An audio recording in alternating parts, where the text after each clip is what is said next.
एक बुद्धिमान राजा था। उसका काफी बड़ा साम्राज्य था। उसके राज्य में प्रजा हर तरह से खुशहाल थी। राजा को अपने उत्तराधिकारी की तलाश थी। उसके 3 बेटे थे। राजा इस पुरानी परंपरा को नहीं निभाना चाहता था कि सबसे बड़े बेटे को ही गद्दी पर बिठाया जाए। वह सबसे बुद्धिमान और काबिल बेटे को सत्ता सौंपना चाहता था। इसलिए राजा ने उत्तराधिकारी के लिए तीनों की परीक्षा लेने का फैसला किया। राजा ने तीनों बेटों को अलग अलग दिशाओं में भेजा।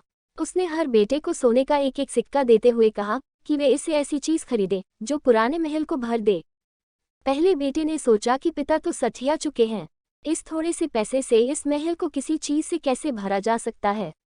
इसलिए वह एक मैखाने में गया, शराब पी और सारा पैसा खर्च डाला। राजा के दूसरे बेटे ने इससे भी आगे सोचा। वह इस नतीजे पर पहुंचा कि शहर में सबसे सस्ता तो कूड़ा कचरा ही है, इसलिए उसने महल को कचरे से भर दिया।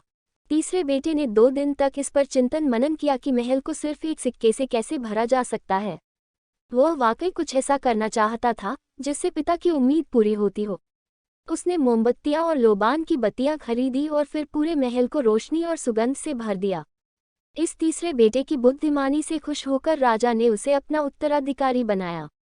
इस हिंदी कहानी से हमें यह सीख मिलता है कि बुद्धि से कुछ भी पाया जा सकता है।